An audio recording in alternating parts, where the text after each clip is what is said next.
problème que nous avons dans l'église. Et c'est pas bandimité, c'est pas serviteur. Il y a un pasteur en voulant succès, en voulant gloire, en voulant qu'on y ait côté banzena, basali sali pacte, l'église est détruite. Impudicité, adultère. Il y a pasteur à quoi divorcer n'enda lingi, bana batuko abusé, bana batuko boma, basi ba divorcer, ba se remarier. Il y a okoye babango na misala na bango. Il y a baza ebele, babanda na basi na bango, basi ba divorcer na basi parce que basi na bango ba secret na bango, ba tika basi ba divorcer, ba se remarier. Au monde bango ba baby ça ba bana batu kopata ba famille batu. L'église est belée ça conduit par pasteur adultère, va vivre adultère, mais tomber dans ma boko. Bible lobi oye babon na bisaleli oye babon na ba œuvre na bango toye babango yo ya kota dikota kota te informe toi même sur la vie d'un homme de Dieu ya oye babango na ba œuvre Jésus yeba kike ba on a facilité pour trouver bango pour batanga ka komba Yesu ba ko isa batu ba to biki ça peut batu ya na Matthieu solo baké ils feront de miracles ils feront de prodiges même pour séduire les élus bon ça là ba miracle bon ça là ya mais ba ça ba faux Yaya Fongola Misu. Église est sur Oyo Monuanate. Yaya église est à 4 myrtes. Tu es le temple du Seigneur. Église est à Yonanga. Église est à Yo Oyo Batela. Saint-Esprit na Katina Yo. Église, le corps du Christ, c'est Yonanga. Oto Tambola na Obanga Nzambe Yaya. Église est à 4 myrtes. Wana te po moni batongi église amene no lobi. Église est à de Yonanga Yaya. Tambola Banga Nzambe. Tambola na komi kitisa. Zala piena batu Yaya. C'est ça l'église. Yaya, les bakanga qui confinement awa. Tandis que l'église était, on ne peut pas qu'il y ait soit à quitter, nous avons pas à la quitter. On vivre na katapana na ye, nyoso robanga ye. Yaya ba oba otabula na robanga nzambe. Ne fais pas confiance. Keba na yo mtoza tabula. Bacha ko loboko yaya.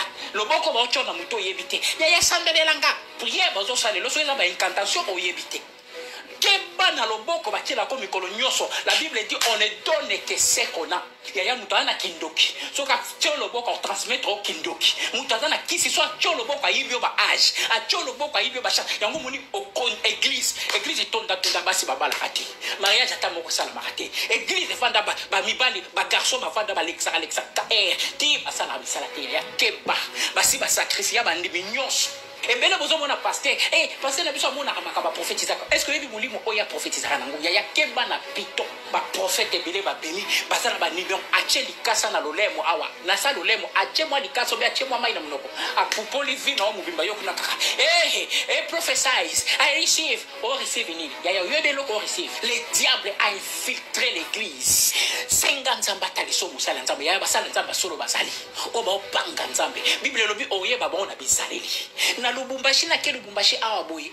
Pasteur azokufa akati mtema atiki liste ya bat oya kangana kisipo bapesaka ape yaya bambongo ebelo tindaka mke dada sengi dada yaya basi ba chona liste ya kisikala so babeti kaka yokuna bamboko dada sengi dadi nazotinda dadi yaya basi ba manipule yo dadi alobi nanga vi nanga mubimba yaya ba numéro bimi ya par-ci par-là soit cheka lititi na sa dole moi akosasa yo vi mobimba ba numéro ba ndibikudi na ba voya yaya kindoki mais oye baba on a mis sala yaya ataba prophétiser ndeni ataba teinde nini ataba la musique bembe misala na bango pasteur azokufa abelela boya batu baye kozwanga mais azaki azosala ba play hour les lois pasteur ba commune ba numéro ba tindi bango ba biya il faut bimana ba fi au moins 15 par jour pour aux puissance au ko isaka batu ba fi on a le robimana bango ya ozo ka bango ba chance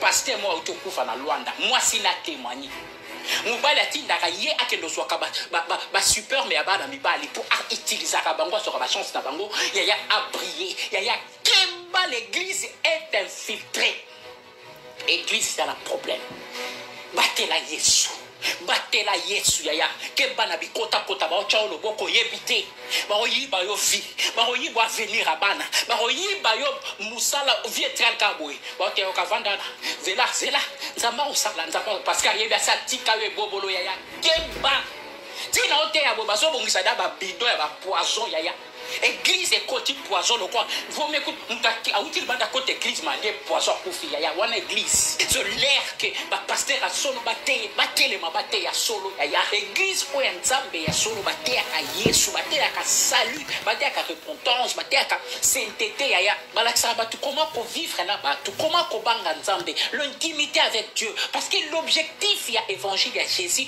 ezala qui salut ya ba âme conversion repentance ya péché après abikisi babela bikisi bamala ya c'était ça mais église de pe banda sorcellerie kindoki ya ba maté ya mobo et ya créer même ba conflit na ba famille prophète aye akangi bana kindoki ya bana belé ba innocent ba koya ba victime de kola ba prédication o comme na église lelo kindoki envoûtement ya maté ya mso ezalate maté ya mbimba depuis babanda ministère ya délivrance so ministère so ya prophétie so nini maté ya kaka sir sorcellerie ya keba ba initiation diable a tcheba stratégie a tcheba agent na kata ba église ya bazo initier ba na sorcellerie biso tozana maté pour retomber la puissance à kindoki to yebi que le diable existe. 1 Jean chapitre 4 verset 4 le dit vous petits enfants vous êtes têtus vous les avez vaincus car celui qui est en vous est plus fort et plus grand que celui qui est dans le monde.